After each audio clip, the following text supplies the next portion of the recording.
আমার পিরিয়ড থাকা অবস্থায় আগ্ধ হয়েছে, এতে বিয়ে সম্পূর্ণ হলো? আমার মন মেজাজ সব সময় কেমন যেন খিটখিট হয়ে থাকে, মাঝে মাঝে মানুষের সাথে ভালো কথাও ভালো লাগে না, কি করব? স্ত্রী নামাজ পড়ে না, নামাজের জন্য বললেও পড়ে না, এতে আমার কোনো সমস্যা হবে কিনা? আমার বাবার কবরের উপর কয়েকটি কবর হয়েছে, আমি কি সেই কবর জিয়ারত করতে পারবো? শ্বশুর কিছু দিতে চাইলে নেওয়া যাবে কিনা? আমার মা আমাকে কথায় কথায় অভিশাপ দেয়, আমি মানসিকভাবে ভেঙে পড়ছি, আমার করণীয় কি? আমি কাউকে সালাম দিলাম কিন্তু সে শোনার পরও জবাব দিল না, এই অবস্থা আমার করণীয় কি? পিতা যদি সুদের সাথে জড়িত থাকে তাহলে এর জন্য পাপ কি সন্তানের হবে? অজু করে রাস্তায় বের হলে অনেক সময় বেগানা মেয়ে সামনে পড়লে ইচ্ছার বাইরে নজর পড়ে যায়, সেক্ষেত্রে ওযু নষ্ট হবে কিনা? ফজরের কতক্ষণ আগে তাহাজ্জুদ আদায় করা যাবে? ঘরে অনেক কিছুতেই ছবি থাকে, যেমন বই, পত্রিকা, ম্যাগাজিন, সেক্ষেত্রে কি ওই রুমে নামাজ হবে?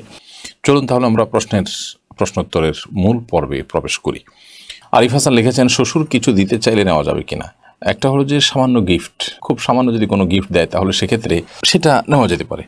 যদি সামান্য গিফট না হয়ে যদি বিশেষ কিছু এমন কিছু দেওয়া হয় যেটা আসলে যৌতুকের পর্যায়ে পড়ে, খুব গুরুত্বপূর্ণ কিছু, খুব আপনার দামি কিছু, তাহলে সেক্ষেত্রে অবশ্যই আমাদেরকে খেয়াল রাখতে হবে যে আমরা সেরকম মূল্যবান কোনো কিছু যেটা যৌতুক হতে পারে, যদিও হাদিয়া, গিফট ইত্যাদি বলে দেওয়া হয়, কিন্তু যেহেতু মূল্যবান কিছু সাধারণত শ্বশুরবাড়ি থেকে দেওয়া হয় যে এটা যৌতুকের অংশ হিসাবে দেওয়া হয়, সেই কারণে সে বিষয়ে আমাদের সতর্ক থাকা উচিত এবং সাবধান থাকা উচিত। শিলা আক্তার লিখেছেন, ঘরে অনেক কিছুতেই ছবি থাকে, যেমন বই, পত্রিকা, ম্যাগাজিন, সেক্ষেত্রে কি ওই রুমে নামাজ হবে? এছাড়া বাচ্চাদের বিভিন্ন খেলনাও থাকে।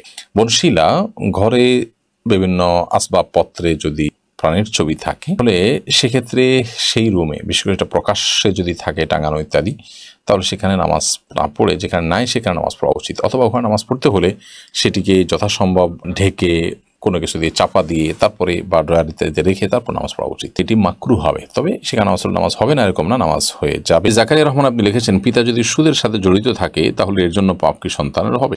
পিতা যদি সুদের সাথে জড়িত থাকে, হারামের সাথে জড়িত থাকে, তাহলে এর জন্য সন্তানদেরও পাপ হবে না, বিশেষ করে যখন সন্তানরা ছোট থাকবে, ডিপেন্ডেন্ট থাকবে। প্রাপ্তবয়স্ক যদি হয়ে যায় তখন সন্তানদের দায়িত্ব চলে আসে, তারা নিজেদের মতো করে ইনকাম উপার্জন করবে এবং হারাম বাবার যে উপার্জন আছে তার বিকল্প তারা নিজেরা বের করবে। রফিকুল ইসলাম আপনি লিখেছেন, সর্বশ্রেষ্ঠ জিকির কোনটি? সর্বোত্তম এবং সর্বশ্রেষ্ঠ জিকির হলো লা ইলাহা ইল্লাল্লাহ। যদিও কোনো কোনো রেওয়ায়েতে আসছে যে কোরআনে কারীমকে সর্বোত্তম জিকির বলা হয়েছে এবং আরও একাধিক বর্ণনাও রয়েছে। মোহাম্মদ রাশিদ শাহরিয়া লিখেছেন, ফজরের কতক্ষণ আগে তাহাজ্জুদ আদায় করা যাবে? ফজরের ওয়াক্ত হওয়ার ঠিক আগ মুহূর্ত পর্যন্ত তাহাজ্জুদ আদায় করতে পারবেন, তবে সেটা যতটা আগে হবে, বিশেষ করে রাতের 1/3 ফজরের ফরজ নামাজের অন্তত 5-10 মিনিট আগে হতে পারলে ভালো হয়, কিন্তু ফজর নামাজের ওয়াক্ত হওয়ার ঠিক আগ মুহূর্ত পর্যন্ত আপনি সেটি পড়তে পারবেন।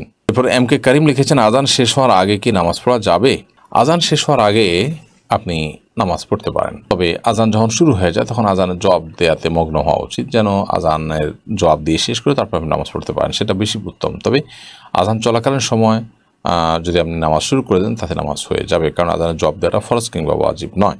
কে ইসলাম সিরাজগঞ্জ এআডি থেকে আপনি লিখেছেন, অজু করে রাস্তায় বের হলে অনেক সময় বেগানা মেয়ে সামনে পড়লে ইচ্ছার বাইরে নজর পড়ে যায়, সেক্ষেত্রে অজু নষ্ট হবে কিনা? দেখুন, অজু করে বের হওয়ার পর কোনো গায়রে মাহরাম নারী নজরে পড়লে, নারীদের নজরে পুরুষ পড়লে তার কারণে অজু ভঙ্গ হবে না, সাথে অজু ভঙ্গের সম্পর্ক নেই। তবে এটা ঠিক যে ইচ্ছাকৃতভাবে যদি আপনি তাকিয়ে থাকেন এবং তার সৌন্দর্য অবলোকন করেন তাহলে আপনি গুনাহগার হবেন, এবং অজু ভঙ্গ হওয়াটা তো কোনো দোষের না, সেক্ষেত্রে সেটা আপনি একটা দোষের কাজ করে ফেললেন।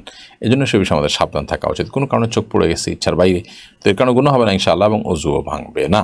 ইয়াসিন আরাফাত আপনি লিখেছেন, মানসিক অসুস্থতা থেকে নিজেকে কিভাবে রক্ষা করা যায়? মানসিক অসুস্থতা থেকে রক্ষা পাওয়ার জন্য প্রথমত কোরআনকে সময় দেওয়া দরকার, ডিপ্রেশন দূর করবার জন্য। সেই সাথে নবী সাল্লাল্লাহু আলাইহি ওয়াসাল্লাম যে দোয়াগুলো পড়তেন পেরেশানি মুক্ত হওয়ার জন্য, সেগুলো আমরা পাঠ করতে পারি। আল্লাহুম্মা ইন্নী আউযু বিকা মিনাল হাম্মি ওয়াল হাযান, আল্লাহ আপনার কাছে আমি চিন্তা, টেনশন, পেরেশানি থেকে মুক্তি চাই। নবী সাল্লাল্লাহু আলাইহি ওয়াসাল্লামের সুন্নাহ আলোকে, সুন্নাহর অনুসরণে সেই কাজটা করা উচিত। সেই সাথে মানসিক অসুস্থতা থেকে নিজেকে বাঁচাবার জন্য সাইকিয়াট্রিস্ট দেখানো যেতে পারে, দিনদার এবং আল্লাহভীরু মানুষদের সান্নিধ্যে যাওয়া যেতে পারে, এভাবে আরও বিভিন্ন পদক্ষেপের জন্য নেওয়া যেতে পারে। ওয়াসি ইসলাম আপনি লিখেছেন, আমার বাবা নামাজ পড়ে না, বাবাকে কিভাবে নামাজের দাওয়াত দিব?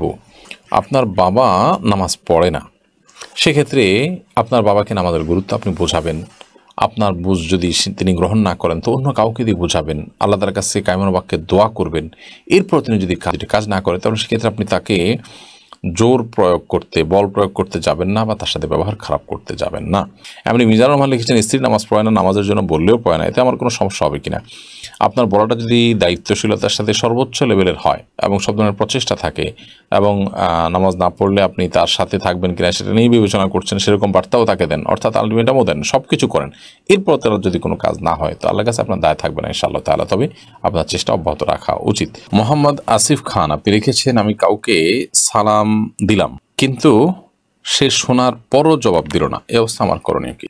আপনি তো সালাম দিয়েছেন, তিনি যদি জবাব না দিয়ে থাকেন, যদি তাকে বোঝালে বা কোনোভাবে জানালে তিনি এর গুরুত্বটা বুঝতে পারেন, সে সুযোগ থাকে, তাহলে আপনি বিনয়ের সাথে জানাতে পারেন যে ভাই সালামের জবাব দেওয়া কিন্তু ওয়াজিব। সালাম দেওয়া সুন্নত হলেও তার জবাব বা উত্তর দেওয়া, রিপ্লাই করাটা কিন্তু ওয়াজিব, না দিলে গুনাহ হয়। তো এটা আপনি করতে পারেন।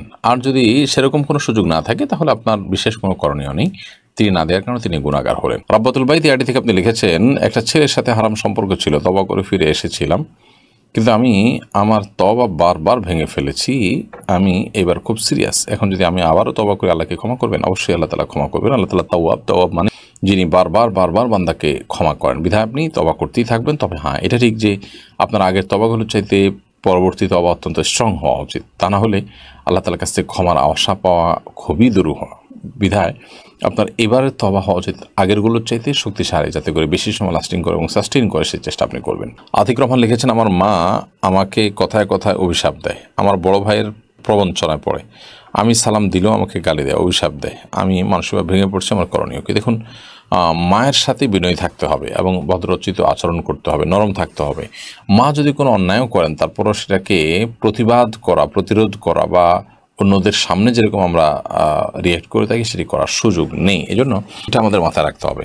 মা যদি অন্যায়ভাবে আপনাকে অভিশাপ দেয়, কেউ তাকে ভুল বোঝায়, তাতে আপনার কোনো ক্ষতি হবে না। আল্লাহ সুবহানাহু ওয়া তাআলা কোরআন কারিমে পরিষ্কারভাবে জানিয়ে দিয়েছেন যে ওয়ালাউ আজ্জালুল্লাহু শাররা ইসতাআজালহুম বিল খাইরি লাকুদিয়াল আমর। যদি মানুষকে আল্লাহ তাআলা ভালোটা চাইলে যেরকম সাথে সাথে দিয়ে দেন, কেউ যদি বদদোয়া দেয়, খারাপ কিছু আল্লাহর কাছে চায়, এটা যদি সাথে সাথে দিয়ে দেন তাহলে মানুষ শেষ হয়ে যেত। আল্লাহ চেষ্টা করেন, যদি রাগের মাথায় দিয়ে থাকে অথবা অন্যদের পরিচিত হয়ে দিয়ে থাকে, ইনশাআল্লাহ সেই অভিশাপে আপনার কোনো ক্ষতি করবে না।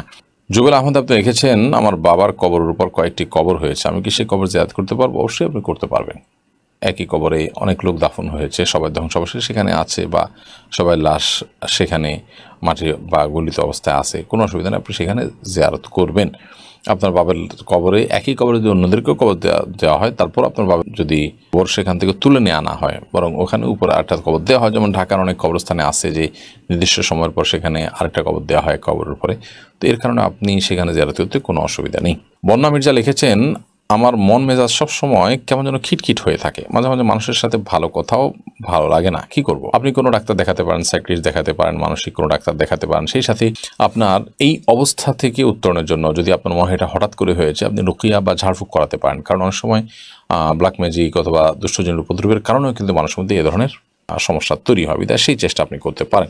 আকরাম হোসেন লিখেছেন, ঘরে একা ফরজ নামাজ পড়লে কি উচ্চস্বরে কোরআন তেলাওয়াত করতে হবে আর উচ্চস্বরে তাকবীর দিতে হবে? একা একা যখন আপনি তেলাওয়াত করবেন তখন নীরবে কিংবা উচ্চস্বরে যে কোনোভাবে পড়তে পারেন, যদি অন্য কারো ডিস্টার্বের আশঙ্কা না থাকে আপনি উচ্চস্বরে পড়তেই পারেন। তাকবীর বিষয় যেটি, সেটা হলো যে আল্লাহু আকবার, নামাজের কথা আপনি বলেছেন, নামাজ যখন পড়বেন তখন উচ্চস্বরে কোরআনে কারীমের তেলাওয়াত আপনি রাতের বেলা নামাজ হলে করতে পারেন, আবার চাইলে নীরবেও পড়তে পারেন। দিনের বেলা নামাজ তো ডেফিনেটলি আপনাকে আস্তে পড়তে হবে এবং তাকবীরগুলো আপনি উচ্চস্বরে দিবেন, সেই সাথে একামত দিবেন। একামত দিয়ে ইমামের যেভাবে নামাজ পড়ায় ঠিক ওইভাবে আপনি নামাজ পড়বেন। উদ্দেশ্য হলো অন্য কেউ যেন আমার তাকবীর শুনে, আমার একামত শুনে আমার সাথে এসে সামিল হয়, যোগ দেয়, এমনকি নফল নিয়তে এসে যোগ দিলেও আপনি জামাতের সওয়াব পেয়ে গেলেন। সেই উদ্দেশ্যে আপনি এটি করতে পারেন।